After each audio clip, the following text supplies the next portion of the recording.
विज्ञापन सिखाने वाला हूँ।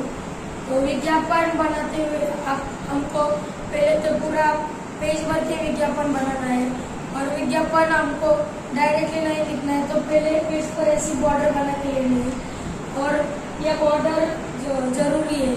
और विज्ञापन बनाते समय हमको पहले खुश खबर लिखना है और खुश खबर लिखने के भी कुछ नियम है। पहले खुश खबर हमको 3 बार लिखना है, एक इस कोने में, एक बीच में और एक इस कोने में।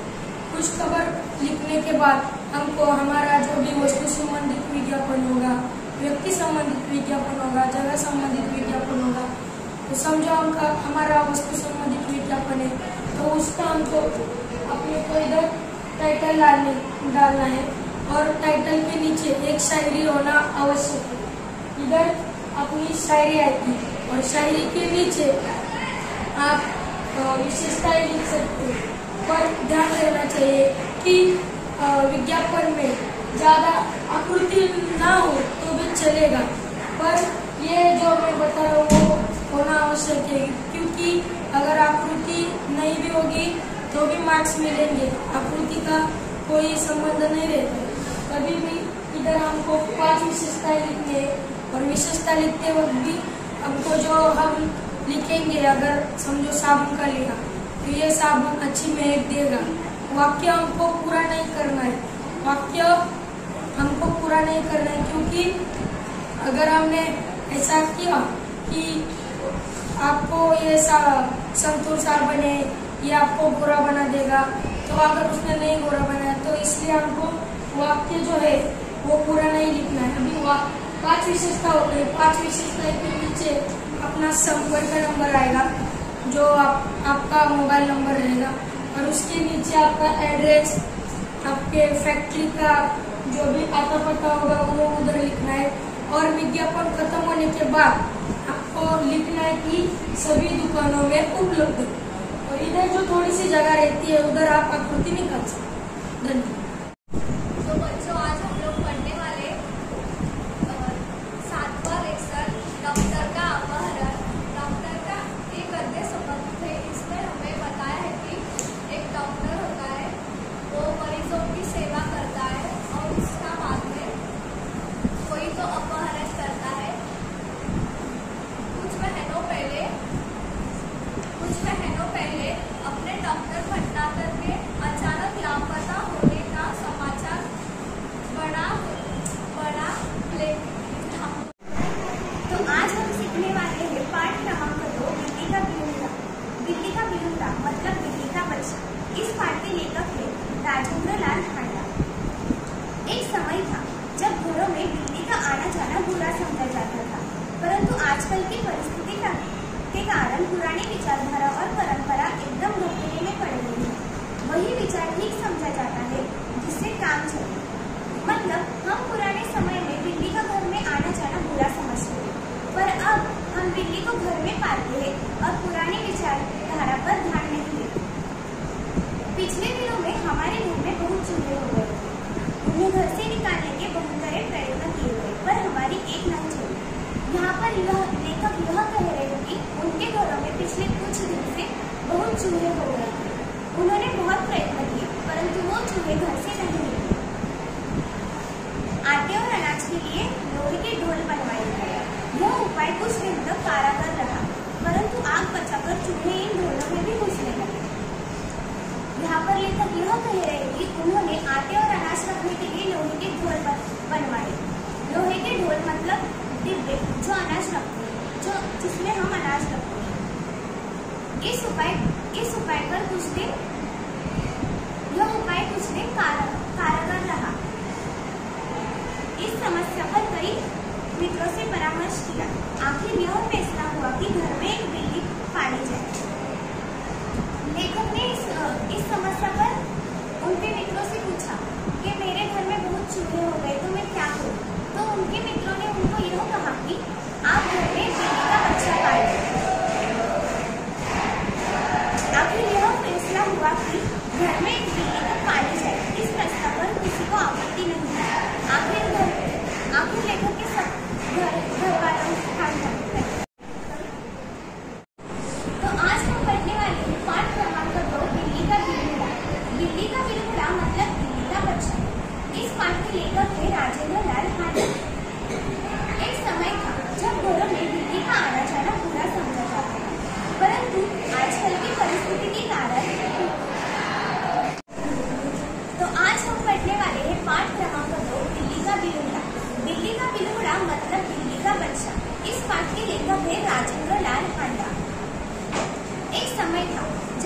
में बिल्ली का आना जाना बुरा समझा जाता था, परंतु आजकल की परिस्थिति के कारण पुरानी विचारधारा और परंपरा एकदम घपेले में पड़ रही है। वही विचार ठीक समझा जाता है जिससे काम चले। मतलब हम पुराने समय में बिल्ली का घर में आना जाना बुरा समझते थे, परंतु आजकल की अगर हम परिस्थिति देखें तो हम घर में बिल्ली पालते हैं और पुरानी विचारधारा पर ध्यान नहीं देते। पिछले दिनों में हमारे घर में बहुत चूहे हो गए थे।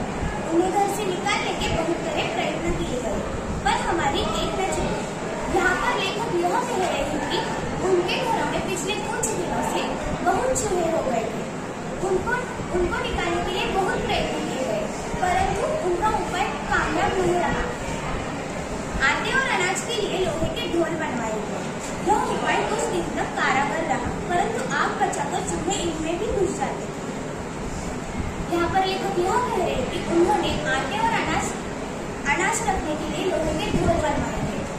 लोहे के ढोल बनवाए गए मतलब अनाज रखने के लिए डिब्बे बनवाए गए। यह उपाय कुछ दिन तक सफल रहा, परंतु वापिस भी चूहे एक लोहे के ढोल में जाने लगे। आखिर यह फैसला हुआ कि घर में एक बिल्ली पाली। इस समस्या पर लेखक ने उनके मित्रों से बहुत परामर्श किया। फिर फैसला हुआ कि वो बिल्ली का बच्चा पाले और इस विषय पर किसी को आपत्ति नहीं थी। चुनांची एक बिल्ली लाई थी। उसकी खूब खातिरदारी होने लगी। कभी बच्चे दूध पिलाते, कभी रोटी देते। मतलब चुनांची मतलब हाँ। आज हम पढ़ने वाले हैं पाठ क्रमांक 2 बिल्ली का बिलुकला। बिल्ली का बिलुकला मतलब बिल्ली का बच्चा। इस पाठ के लेखक है राजेंद्र लाल हांडा। एक समय था जब घरों में बिल्ली का आना जाना बुरा समझा जाता था, परंतु आजकल की परिस्थिति के कारण पुरानी विचारधारा और परंपरा एकदम घपेले में पड़ गई है। वही विचार ठीक समझा जाता है जिससे काम चले। मतलब पुराने समय में हम समझते थे कि घर में बिल्ली आई तो बहुत बुरा होगा, परंतु आज हम बिल्ली का बच्चा घर में पालते हैं और पुरानी विचारधारा पर ध्यान नहीं देते। पिछले दिनों में घर में बहुत चूहे हो गए थे। उन्हें घर से निकालने के लिए बहुत तरह प्रयत्न किए गए, पर हमारी एक नहीं चली। यहाँ पर लेखक यह कह रहे हैं कि उनके घरों में पिछले कुछ दिन से बहुत चूहे हो गए। उन्होंने बहुत उपाय किए, परंतु चूहे घर से नहीं निकले। आटे और अनाज रखने के लिए लोहे के ढोल बनवाए गए। यह उपाय कुछ दिन तक कारगर रहा, परंतु आग बचाकर चूहे इनमें भी घुसने लगे। लेखक ने आटे और अनाज के लिए लोहे के ढोल बनवाए। लोहे के ढोल मतलब लोहे के डिब्बे। कुछ दिनों तक यह उपाय कारगर रहा, मतलब कुछ दिनों तक यह उपाय बरकरार रहा, पर फिर भी आग बचाकर चूहे इनमें भी घुस जाते। इस समस्या पर कई मित्रों से परामर्श किया गया। आखिर यह फैसला हुआ कि घर में एक बिल्ली पाली जाए। लेखक ने उनके मित्रों से पूछा कि मेरे घर में चूहे हो गए तो मैं क्या करूं? तो उनके मित्रों ने उनको यह सलाह दी कि तुम घर में एक बिल्ली का बच्चा पालो। आखिर यह फैसला हुआ कि घर में एक बिल्ली पाली जाए। इस प्रस्ताव पर किसी को आपत्ति नहीं हुई। आखिर लेखक के घर वालों का यह फैसला हुआ कि वो घर में अब बिल्ली पालेंगे और इस प्रस्ताव पर किसी को कोई आपत्ति नहीं। चुनांची एक बिल्ली लाई गई। उसकी खूब खातिरदारी होने लगी। कभी बच्चे उसे दूध पिलाते, कभी रोटी देते। चुनकर एक बिल्ली का बच्चा लाया गया। उसकी खूब खातिरदारी होने लगी। कभी बच्चे दूध पिलाते, कभी रोटी देते। उसने विधिपूर्वक चूहों का सफाया शुरू कर दिया। देखते ही देखते चूहे घर से गायब हो गए। सब लोग बड़े खुश हो गए। मतलब बिल्ली ने सारे चूहे घर के खा लिए और देखते ही देखते चूहे घर से गायब हो गए। सब लोग बड़े खुश हो गए। बिल्ली प्राय सब लोगों की थाली में से झूठन खाती थी, इसलिए हमें उसका कोई खर्चा नहीं पड़ा। बिल्ली का लेखक को कभी खर्चा नहीं पड़ा, क्योंकि वो लेखक का झूठन ही खाती थी। 2 महीने बाद वह समय आ गया जब चूहों को तो भूल गए और बिल्ली से तंग आए। लेखक के घर वाले अब 2 महीनों के बाद चूहों से नहीं, अब बिल्ली से तंग आ गए थे। हमने सोचा चूहे तो खाली अनाज ही खाते थे, कम से कम परेशान तो नहीं करते थे। यह बिल्ली तो खाने में भी कम नहीं और हमें तंग आकर्षण भी करती है। उसके प्रति हमारा व्यवहार बदल गया। आज हम पढ़ने वाले किताबें पाठ क्रमांक 12।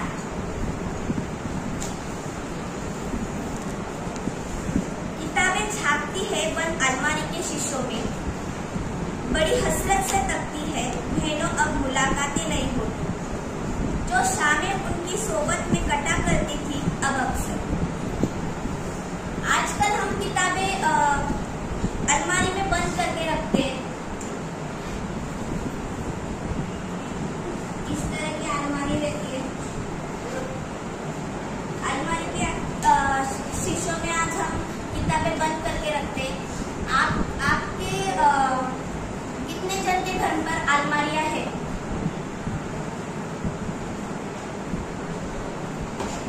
आजकल हम बस अलमारी के शीशों में बस बंद करके रखते हैं किताबें। बस मेहमान आए के दिखता है सब लोगों की बच्चे बहुत पढ़ाई करते हैं, पर बच्चे उसमें से एक पुस्तक किताबें भी निकल के पढ़ते नहीं है। बस दिखावे के लिए आजकल हम किताबें अलमारी में लगा के रखते हैं। इसमें से एक किताब भी निकाल के हम पढ़ते नहीं है। मेहमान आए कि लोग बोलते हैं कि हाँ बच्चा बहुत पढ़ाई करता है, पर वो पढ़ाई नहीं करता, बस दिखावे के लिए वो किताबें करता है। और वो किताबें बस अलमारी में शो पीस के लिए लगा के रखता है। बड़ी हसरत से तकती है।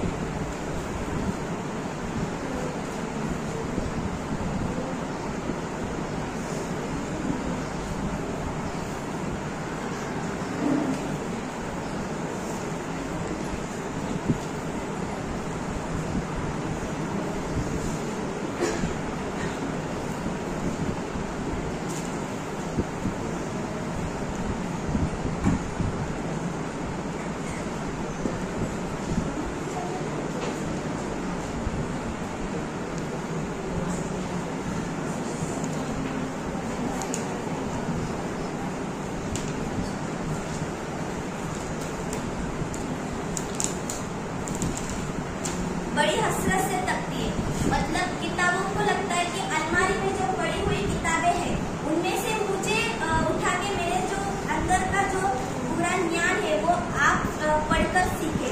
जैसे कि कोई टीचर ने बताया कि इस प्रश्न का उत्तर मुझे दे। इजी रहेगा तो सब लोग हाथ ऊपर करते, पर इजी नहीं रहेगा तो कोई हाथ ऊपर नहीं करते। वैसे ही टीचर ने हमको पूछा, कोई प्रश्न दिया कि ये प्रश्न किस बात है, सब लोग हाथ ऊपर कैसे। वैसे ही सब लोग को लगता है कि मुझे टीचर ने पूछना चाहिए, ऐसी एक उम्मीद रहती है अंदर से। वैसे ही किताबों को लगता है कि मुझे निकाल कर पढ़ना चाहिए। ऐसे किताबों को लगता है बहनों अब मुलाकातें नहीं होती, जो शामें उनकी सोबत में कटा करती है। सोबत मतलब संगत।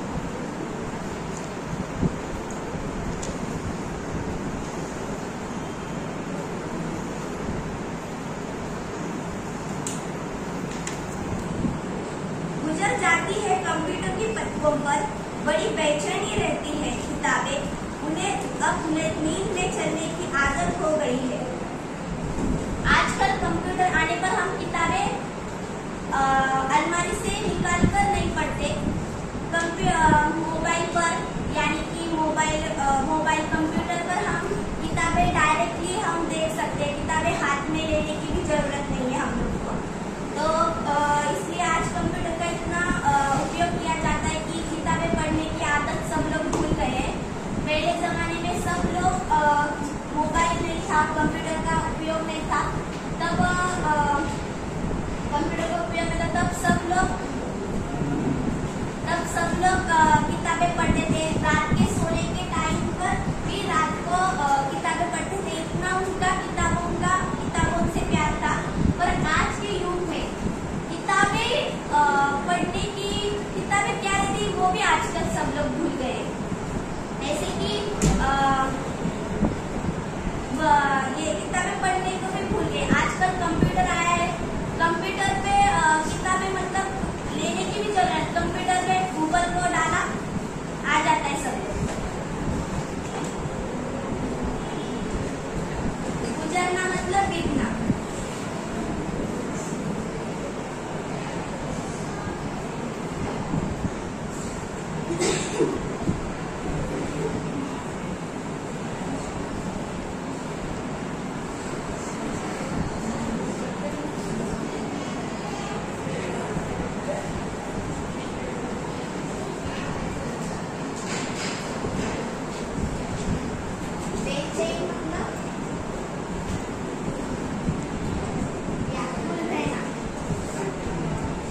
आज हम पढ़ने वाले हैं 7वां पाठ डॉक्टर का अपहरण यानी अविवाह।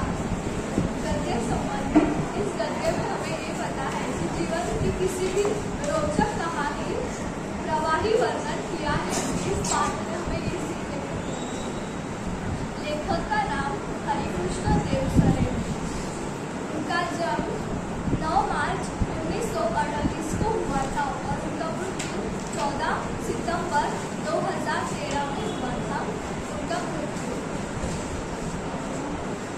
कुछ महीनों पहले अपने डॉक्टर भटनागर के अचानक लापता होने का समाचार पड़ा होगा। कुछ महीनों पहले डॉक्टर भटनागर, डॉक्टर का नाम भटनागर है, वो कुछ दिन पहले लापता हुए थे। कुछ महीनों पहले लापता हुए थे। उनका समाचार आपने पढ़ा ही होगा, लेकिन उसके बाद फिर उनके बारे में कुछ भी पता न चला। कुछ महीनों के बाद वो लापता हुए और वो लापता होने के बाद कोई भी एक समाचार आया था, लेकिन उसके बाद और फिर उसके बाद कोई भी पता न चला। हुआ यह था कि रात को लगभग 2 बजे उनकी घर की कॉलबेल बजी थी। रात के 2 बजे उनकी घर की कॉलबेल बजी थी। कॉलबेल यानी उनकी घर की डोरबेल होता है। आदत के अनुसार डॉक्टर भटनागर उठ गए। उन्हें रोज कोई ना कोई उठाने आता था। मध्य रात्र हो वरना दिन हो, उन्हें कोई ना कोई उठाने आता था।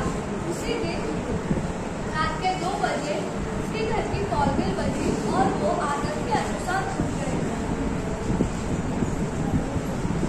उनकी पत्नी जाग करके बिस्तर पर ही पड़ी रही, क्योंकि वह जानती थी कि ऐसा तो रोज ही होता है।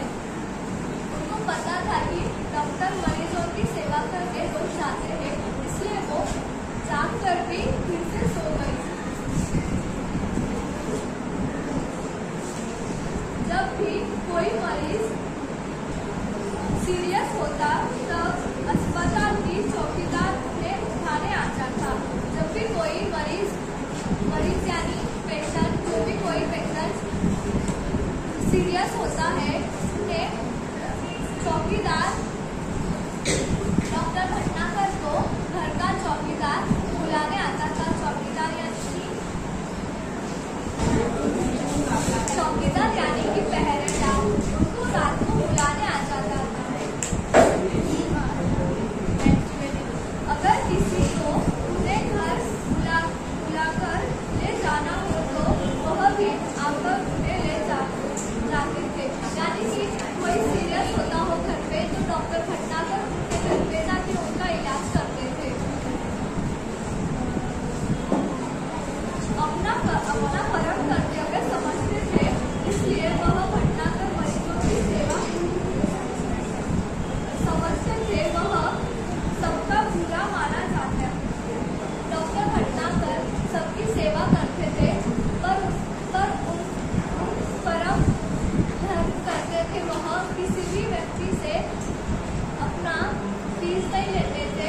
वो अपने मन से उनका इलाज करते थे। फिर फीस दे या न दे उनकी चिंता न थी। कोई उन्हें फीस दे या न दे उसको उनकी चिंता नहीं थी। उस रात भी वह उठे और गाउन पहने ही दवाइयों का बैग उठाकर चले गए। वो रात में सोते टाइम गाउन पहने थे और रात में जब भी उनकी घर की 2 बजे कॉल बजी, वह गाउन में ही चले गए। आमतौर से होता यह था कि वह 1-2 घंटे में लौट आते थे। वह जब भी बाहर जाते थे तभी 1 या 2 घंटे में वो वापिस आ जाते थे। होता यह था, आवश्यक था, जाते हैं क्योंकि उन्हें अस्पताल समय से पहुंचना था। वह मरीजों की सेवा करके जल्दी घर आ जाते थे, क्योंकि उन्हें अस्पताल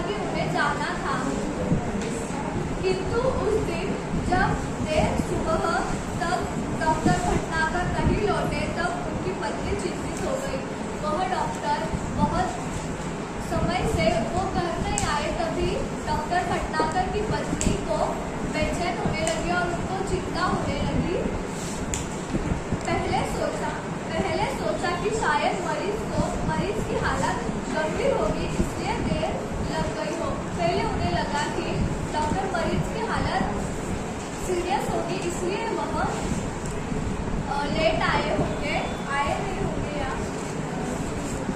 फिर यह भी सोचा कि हो सकता है आज सीधे अस्पताल चले हो, क्योंकि उनको घर आने में देर लगी होगी। इसलिए भटनागर को लगा हो, डॉक्टर भटनागर की पत्नी को लगा होगा कि वह डॉक्टर मरीजों की सेवा करके उनके अस्पताल चले गए हो। आपले जमीन आपली ओळख या कवितेचे कवी संदीप खरे आहे. त्यांनी या कवितेच्या माध्यमातून जीवनात कसे जगावे, कसे वागावे बघण्याचे माध्यम आपल्याला सांगितलेले आहे. आपले जमीन आपली ओळख हे असे जोडून म्हणजे खरं जगाला चांगले म्हणून वागणे म्हणजे आपले जमीन आपली ओळख आहे. परंतु जोडू नको म्हणजे आपण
विषय आहे छत्री.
The hidden secrets of kingdom planting impart this impressions of our surrounding. Just how much diversity is there in this kingdom? Let us see. There in the book, there left side given in the diagram, living organisms. There are two types of living organisms: prokaryotic and eukaryotic. Prokaryotic means the nucleus in the cell is well developed.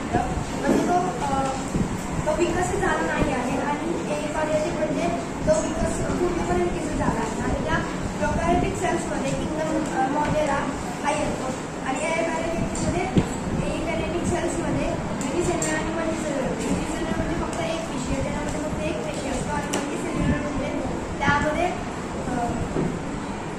अनेक दोन किंवा अनेक पेशी असतात. Unicellular मध्ये 26 kingdom येतो आणि multicellular मध्ये with cell wall without cell wall म्हणजे ज्याला सेल वॉल असतो. सेल वॉल म्हणजे प्रोटेक्टिव्ह शेल ही पूर्ण सेलला प्रोटेक्ट करते. त्याच्यामध्ये आउटोट्रॉफिक आणि इंटरट्रॉफिक असतात. आउटोट्रॉफिक मीन्स ते स्वतःहून अन्न तयार करतात आणि इंटरट्रॉफिक म्हणजे ते दुसऱ्यांना डिपेंड असतात. जसं की फंगी पण हे आहे फंगी दुसऱ्यांवर डिपेंड असतं. जसं की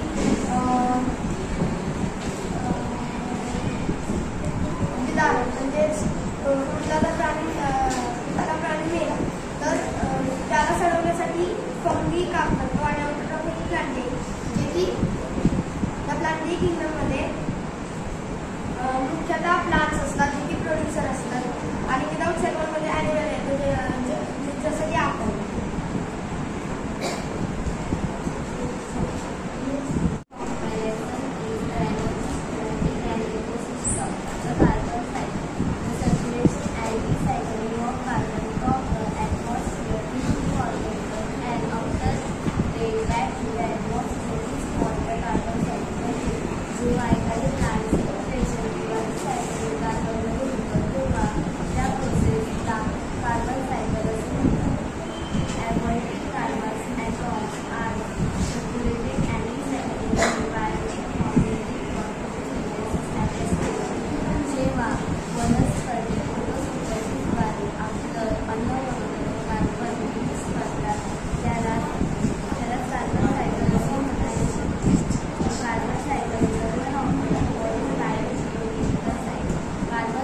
जातात तेव्हा एक होईल.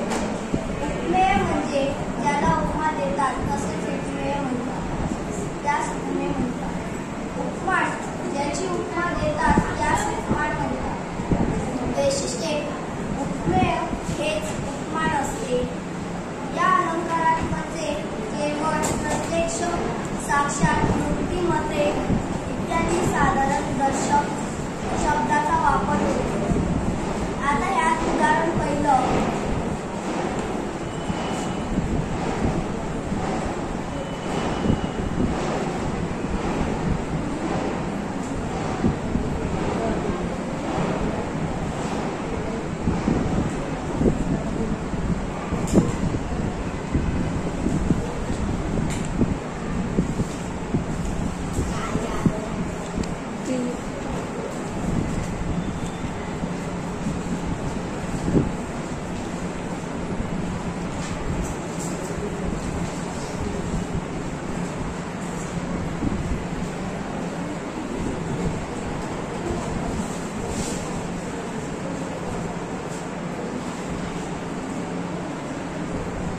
कृष्णाची बासुरी जशी अमृतासारखी गोड. यातून कृष्णाची तुलना अमृतासोबत केली जाते. त्यामुळे कृष्ण हे उपमेय व अमृतासारखी हे उपमान येईल. कारण की कृष्णाची तुलना अमृतासोबत केली जाते व त्यामुळे उपमेय कृष्ण येईल व उपमान अमृतासारखी येईल.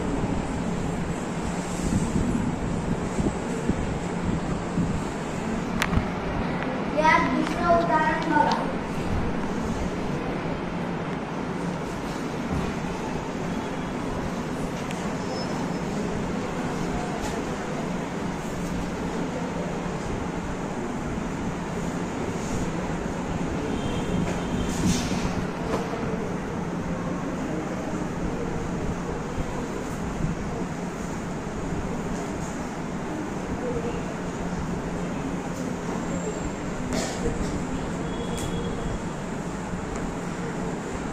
अमृताहुनी गोड नाम तुझे देवा. यात सुद्धा देवाची तुलना, अमृताची तुलना देवाच्या नामासोबत केली जाते. तर यात सुद्धा अमृत हे उपमेय येईल व देव हे उपमान येईल.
लेखक मीरा शिंदे. जन्माला आलेले प्रत्येक माणूस जन्माबरोबर किंवा नाळेबरोबरच नातं नावाची एक भली मोठी माळ लेऊन येतो.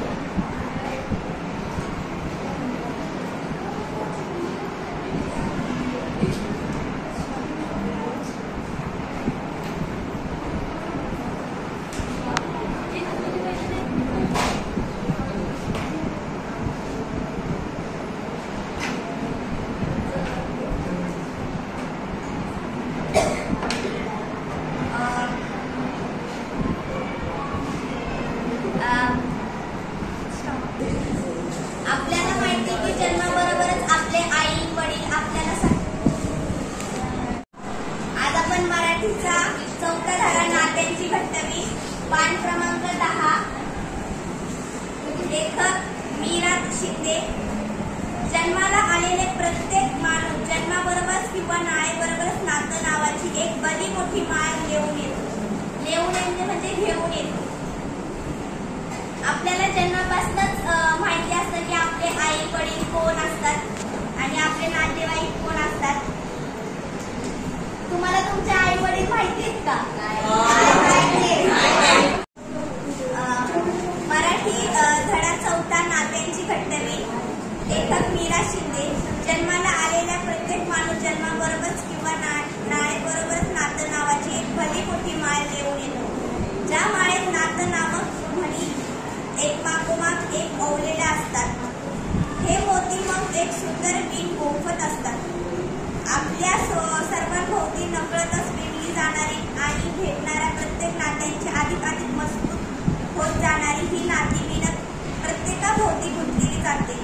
नात्यांना एक एकच नाव देत ती कधी जवळीक साधते, अधिक सवयी होऊन जाते, तर कधी कधी परक्याप्रमाणे वागते. नाती जन्माबरोबर आलेली असतो व सहवासातून किंवा वातावरणातून निर्माण झालेली असून देतो. त्यातही स्वयं प्रक्रिया असे भेदभाव दिसतोय. 2 प्रकारची नाती असतात, एक स्वकीय आणि एक परकीय.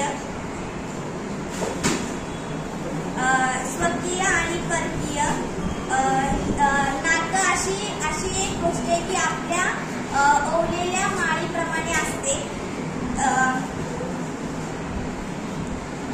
ज्या माळेत नातं नामक म्हणी एकमेकांपासून एक ओवलेल्या असतात. जशी आपली एक माळ ओवते तशीच आपलं एक नातं असतं. हे मोती मग एक सुंदर विण गोफत जातात. आपल्याला सर्वांभोवती नकळत विणली जाणारी आणि भेटणारी प्रत्येक नाती अधिक मजबूत होत जाणारी ही नात्यांची विण प्रत्येकाभोवती गुंतलेली असते. नात्यांना एक एकच नाव देत ती कधी जवळीक साधते, अधिक स्वकीय होऊन जाते, तर कधी कधी परक्याप्रमाणे वागते. आपलं नातं असं असतं की कधी परक होतं की कधी स्वकीय होतं. अशी ही 2 त्यांची हे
एखाद्या मार्गावर जातो तेव्हा तिथे अत्यंत गाड्यांचा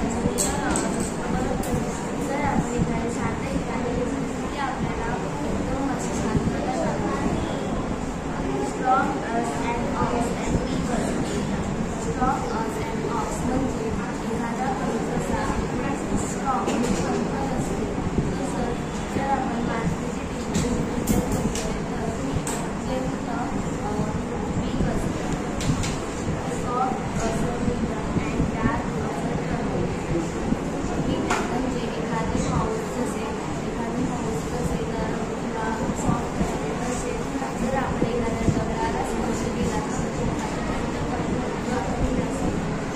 डार्क असं टर्न अँड लाईट असते. जेव्हा आपण एका टर्नलमध्ये जातो तेव्हा टर्नलमध्ये ते अंतर्गत जेव्हा ते सापडलं रात्री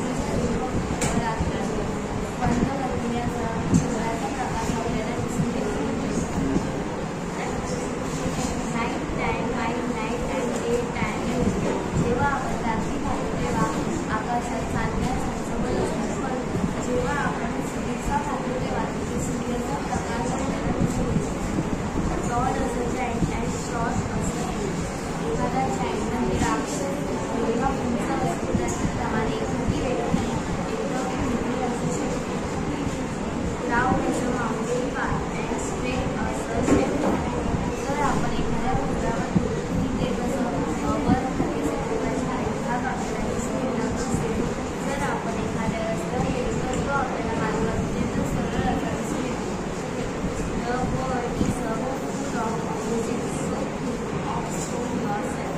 जसे आपण या कवितेत पाहिलं तर आपल्याला जास्तीत जास्त ऑपोजिट वर्ड्स दिसून आले म्हणजे जसे त्या जगात आणखी काही असू शकतात असे शिकतात त्याचा आपण विचार केला करू शकतो. Good morning, friends. आज का Thus we are learning now part of basic grammar. Nouns means human name or place name or animal names. Another names we are saying now. Pronouns means replace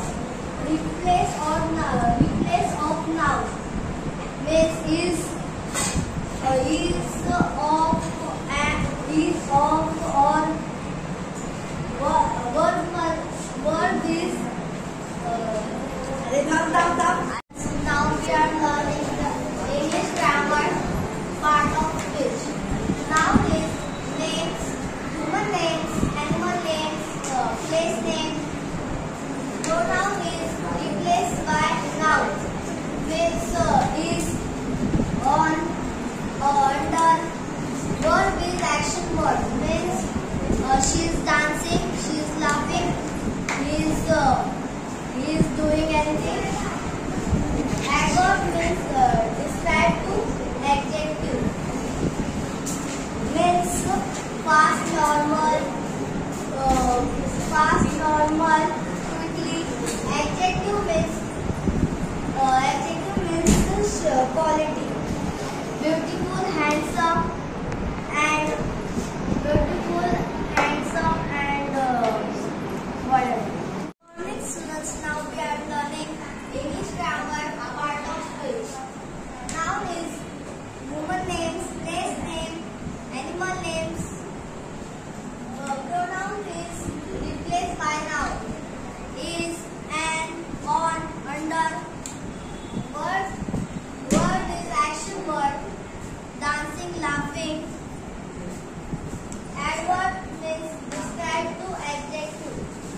Adverb means normal, fast, or adjective means quality. Quality, handsome.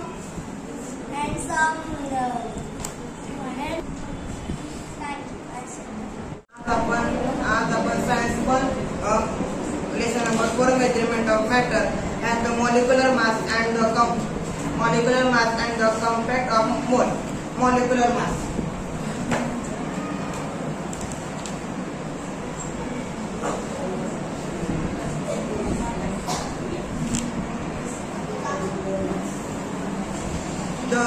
The molecular mass of the molecular mass of a substance is the sum of the atomic masses of all the atoms in a single molecule of that substance. Like atomic mass, molecular mass is also expressed in the unit of Dalton is equal to U.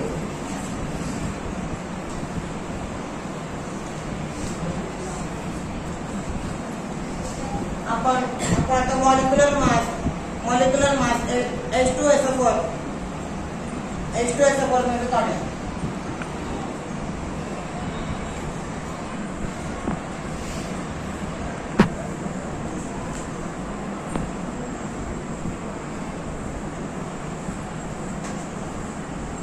Atomic mass of H is equal to 1.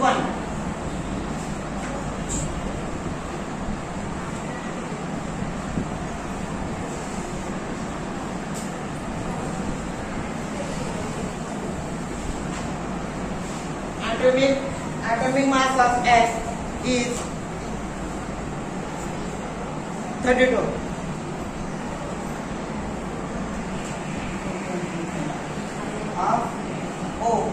Ozone ऑक्सिजनचं molecular मास किती आहे? 16. atomic mass.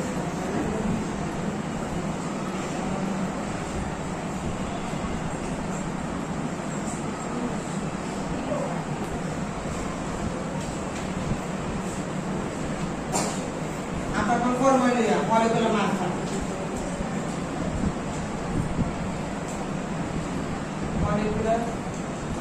molecular mass of H2SO4 and atomic mass of H into 2 atomic mass of S into 1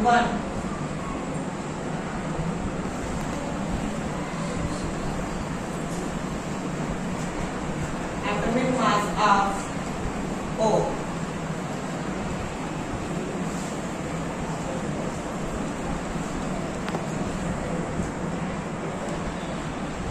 Atomic mass of H 1 into 1 plus atomic mass of N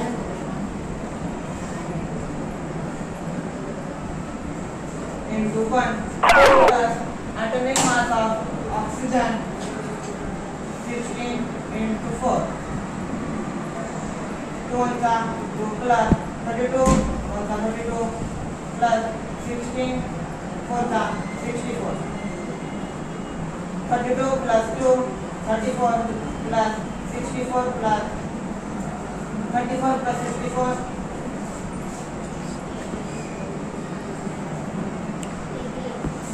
98. आता आपल्याला molecular mass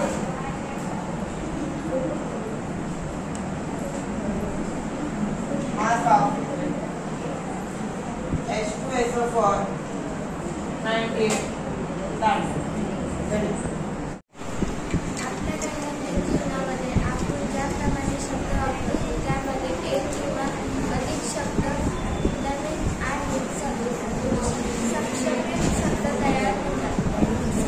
म्हणजे समासाचे 4 प्रकार आहेत: तत्पुरुष, द्वंद्व, बहुव्रीही आणि अव्ययभाव समास. तत्पुरुष समास म्हणजे 2 शब्दांचा समास जिथे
एक अध्याय ओळखा. तत्पुरुष. पुरुष.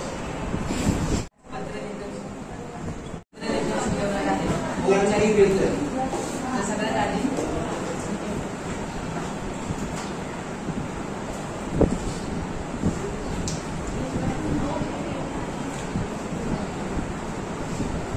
दिनांक द्यायची, त्याच्यानंतर एक लाईन सोडून सेवा मी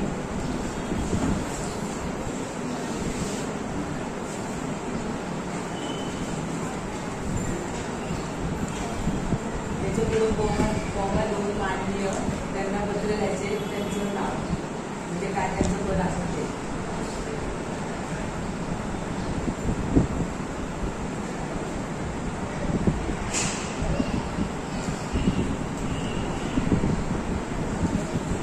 त्याच्यानंतर त्यांचा पत्ता लिहायचा. पत्त्याच्या खाली ईमेल आय डी आणि ईमेल आय डी नंतर एक लाईन सोडून विषय लिहायचा.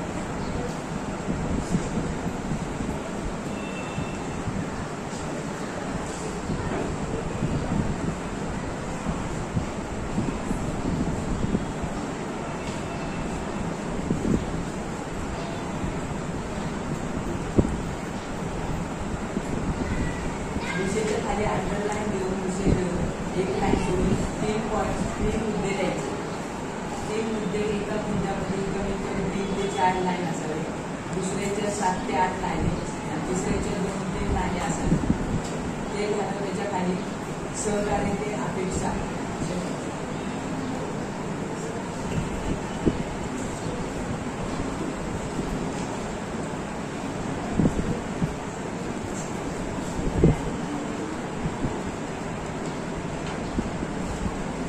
त्याच्यानंतर तो पत्र विषय लिहून त्याचं नाव आणि ईमेल आय डी लिहून पत्ता लिहून.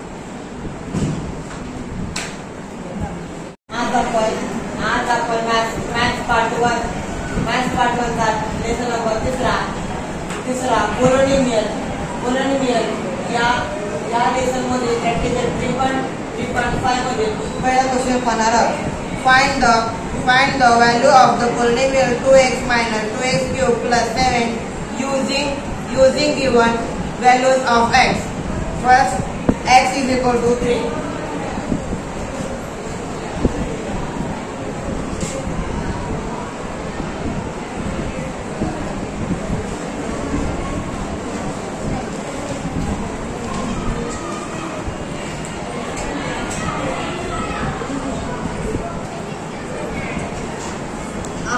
आपल्याला क्वेश्चन मध्ये 2x minus 2x cube plus 7 हे आपल्याला गिवन दिलं आहे.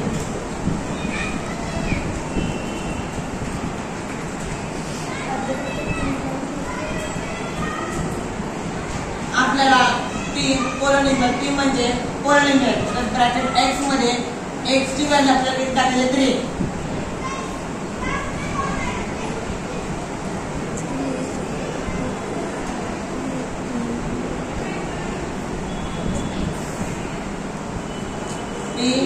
ब्रॅकेट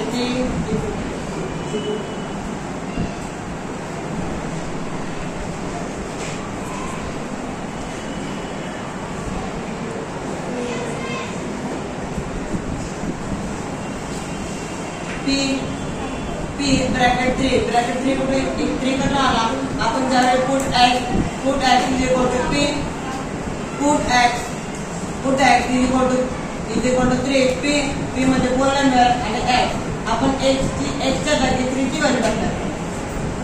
आपण 2x च्या जागी आपण 2 टाकणार आणि x च्या जागी 3 ची व्हॅल्यू मायनस 2 x च्या जागी 3 आणि 3 चा cube plus 7 as it is.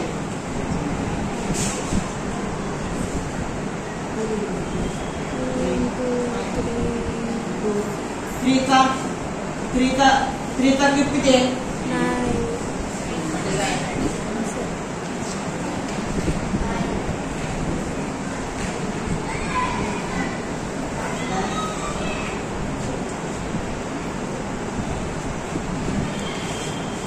3 into 2 27 2 चा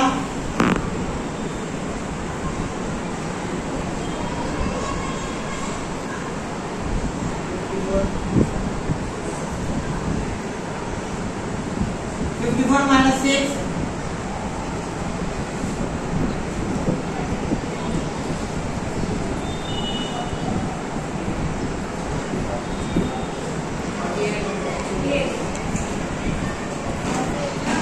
Plus 7 55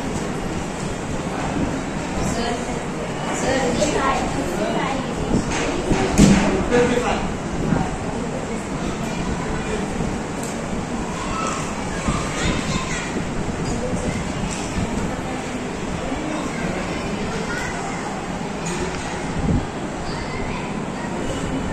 आपण त्याला केलं 2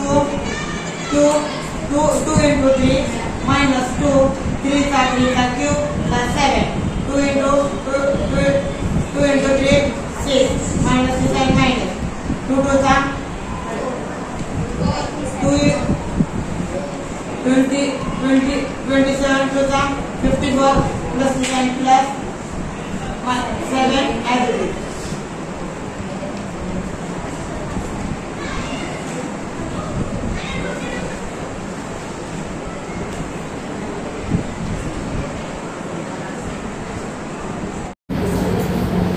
आज आपण इतिहासाचा 14 धडा आर्थिक विकास याची माहिती घेणार आहोत. मिश्र अर्थव्यवस्था स्वीकार पंचवार्षिक योजना 20 कलमी कार्यक्रम सुधाराचा संपर 1951 चे नवे आर्थिक धोरण याचा अभ्यास करणार आहोत. आज आपण इतिहासाचा 14 धडा आर्थिक इतिहासाची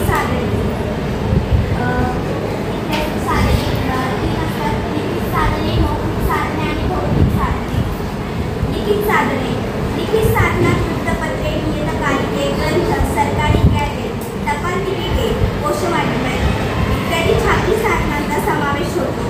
रोजनिशी, पत्रव्यवहार, अभिलेखकारातील कागदपत्रे हे हाताने लिहिलेले साहित्य होते. लिखित साधने म्हणजे या हाताने लिहिलेले साहित्य असतात त्यांना लिखित साधने असे म्हणतात. मौखिक साधने जे साहित्य पिढ्यानपिढ्या मौखिक परंपरेने जतन केले जाते अशा साहित्याला मौखिक साधने असे म्हणतात. मौखिक साधनातून तत्कालीन लोकजीवनातील परंपरा, श्रद्धा, चालीरीती इत्यादींचे दर्शन घडते. लोकगीते, लोककथा, म्हणी, ओव्या, पोवाडे इत्यादी साहित्यांचा मौखिक साधनामध्ये समावेश होतो. मौखिक साधने म्हणजे जे आपण गायले असतात जसे की ओव्या, पोवाडे, लोकगीते त्याला मौखिक साधने असे म्हणतात. भौतिक साधने लिखित साधने म्हणजे ते लिहिलेल्या छापील गोष्टी आहेत त्याला लिखित साधने असे म्हणतात. मौखिक साधने म्हणजे जे ओव्या, लोकगीते, लोककथा ज्या गोष्टी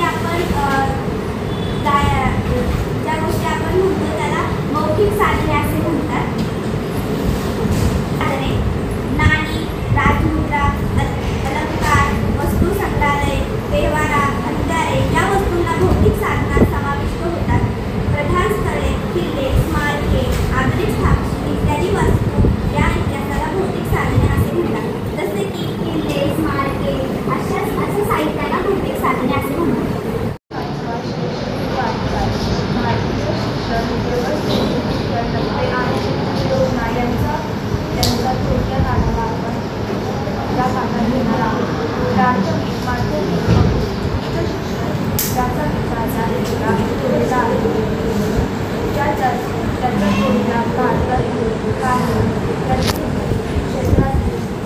संशोधक संस्थांचा आढावा घेतला आहे.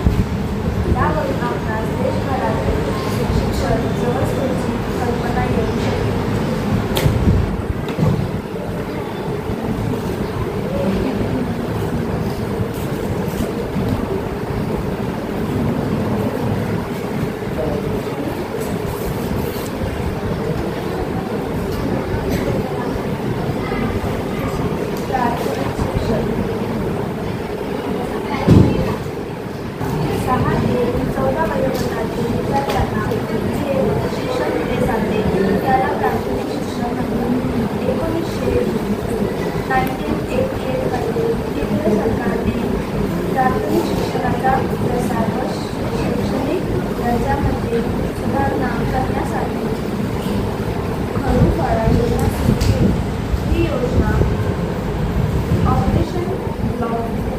ऑपरेशन ब्लॅक होल या नावाने ओळखली जाते.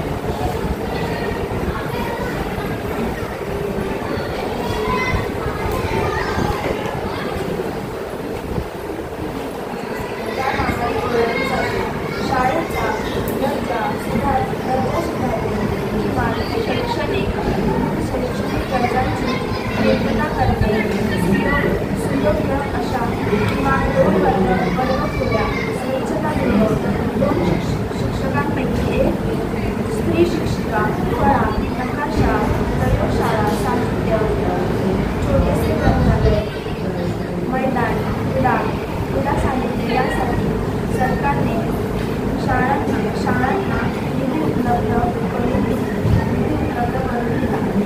या योजनेमुळे प्राथमिक शिक्षण व्यवस्था गतिमान होण्यास मदत झाली. Maths 2, lesson number 1, basic concepts in geometry. Practice set 1.2, segment D and segment A.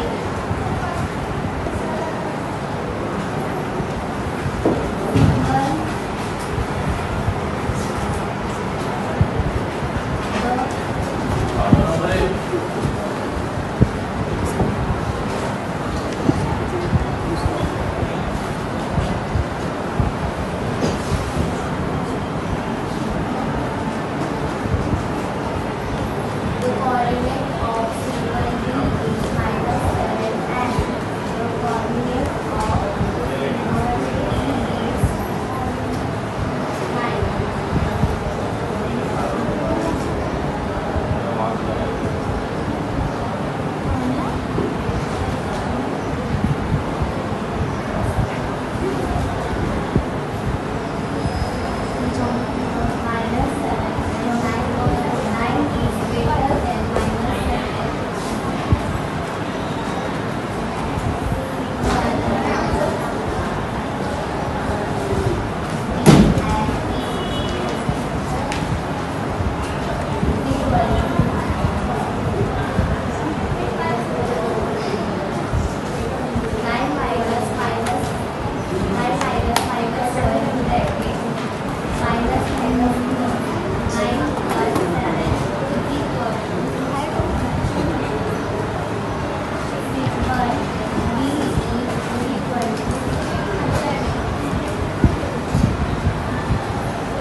Coordinate of segment A is -3 and coordinate of segment B is 5.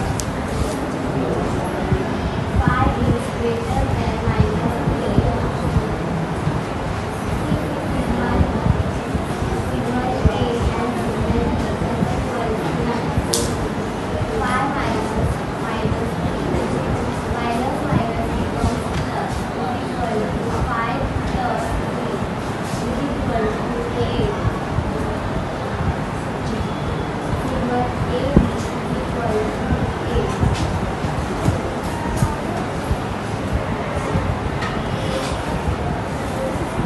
These segment pairs are not congruent to each other. So students we are learn laws of motion. तर आधी आपल्याला आपण distance हा विषय शिकणार आहे. डिस्टन्समध्ये तुम्हाला पुढच्या टीचरने शिकवलं असेल. तर सो आपण open the page number 1 and see the figure 1.1. इथे आपल्याला दिलं आहे शीतला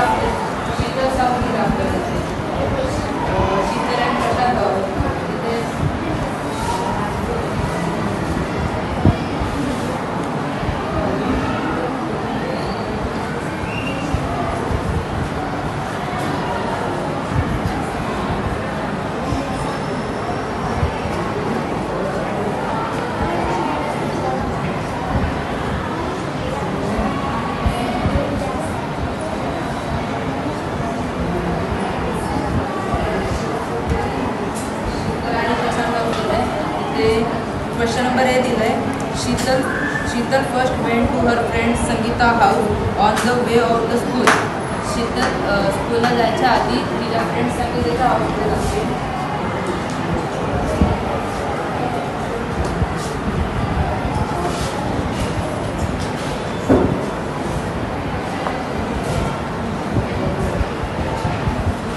संगीता हाऊस आणि ती मग संगीताच्या हाऊस तिच्या फ्रेंडच्या हाऊसकडून जाऊन ती जाते स्कूलकडे. आणि Prashant went to straight from home to school. Both are walking with the same speed. Who will take less time to reach the school. दोघं पण जर सेम स्पीडने चालले तर स्कूलला जायला किती टाईम लागेल. आणि शीतल आणि प्रशांतचा हाऊसपासून स्कूलचं स्ट्रेट डिस्टन्स आहे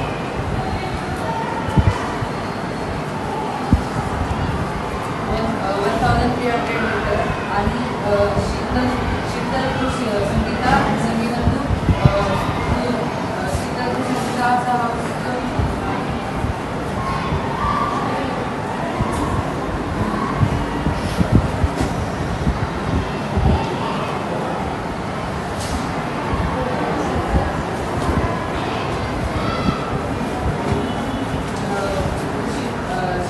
संगीताच्या हाऊसकडे जाण्याचं मीटर 500 मीटर आहे. आणि संगीतातून स्कूलकडे जाण्याचं मीटर 1500 मीटर.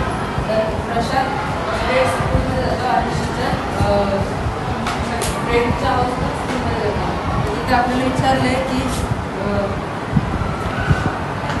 जर दोघं पण सेम स्पीडने चालले तर लेस टाईम कोणाला लागणार.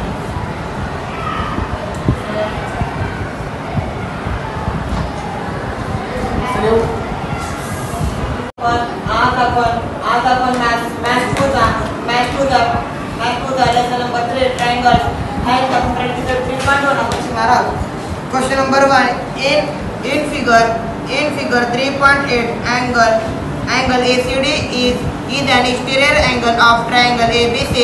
Angle B is equal to 40 degree, angle A is equal to 70 degree, and find the measure of angle ACD.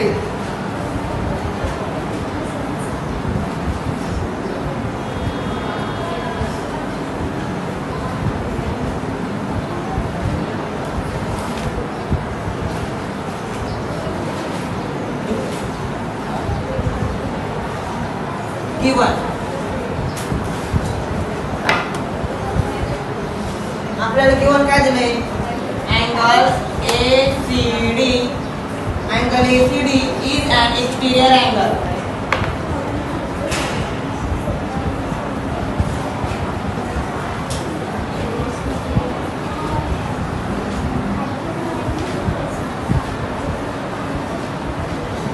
Exterior angle and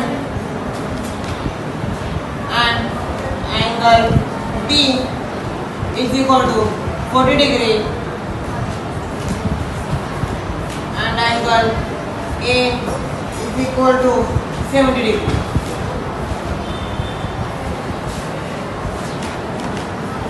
To find angle AC. Solution.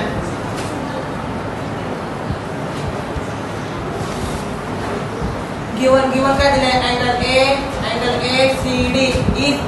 angle ACD is an exterior angle.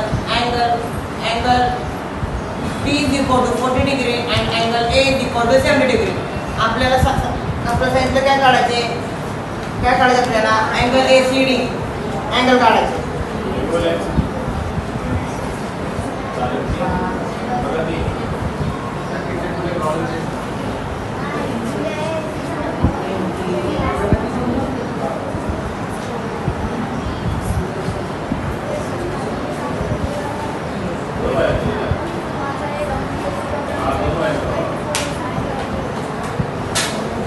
आपल्याला जर angle ACD काढायचं असेल तर आपण कुठला theorem वापरणार.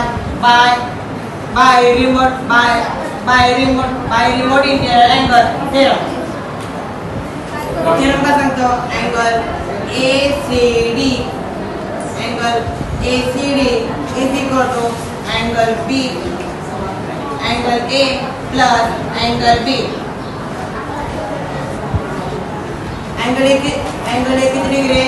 70 degree plus angle B 40 degree. 70 plus 40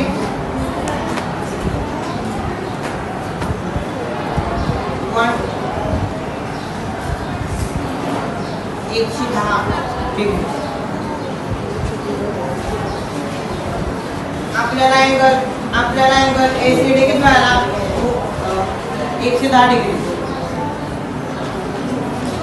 हे सब तुम्हाला समजला? आता सम नंबर 2.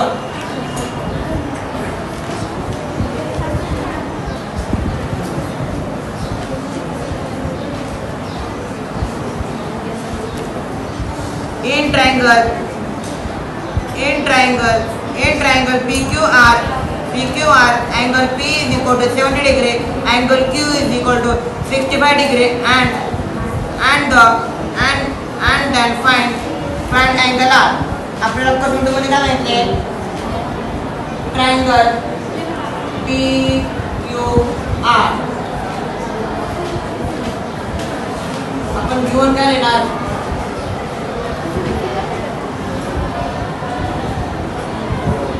एंगल P किती दिलाय? Angle P 70 degree and angle Q is equal to 65 degree.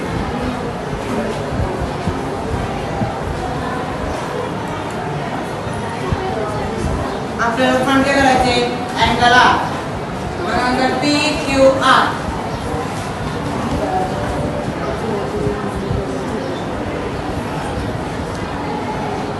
जर आपल्याला एंगल PQR जर फाइंड करायचं असेल तर आपण कुठला थेरम वापरणार?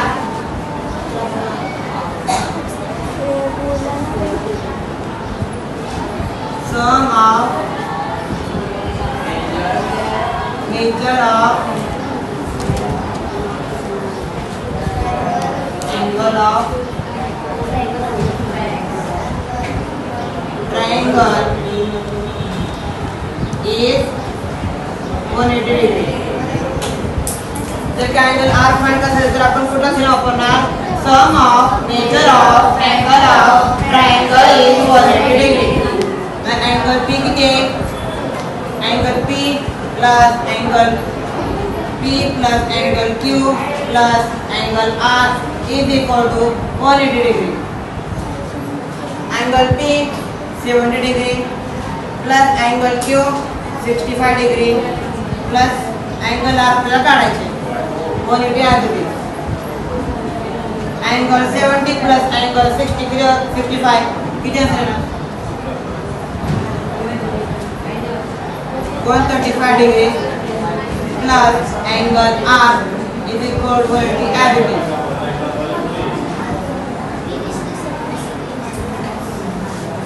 Angle R is equal to what? Angle R plus 180 and 135. 135 negative minus 180 minus 135. Angle R किती आपल्याला 45 डिग्री. 45 डिग्री म्हणजे angle P is equal to 70 degree, angle Q is equal to 65 degree, angle R is equal to 45 degree. जे आपण 70, 65, 45 degree एवढे तिघांची मिळून जर angle 180 आले तर angle 75, angle Q 65, angle R 45 degree जर का एंगल 180 डिग्री आले तर हे वाला आपला आन्सर बरोबर आहे.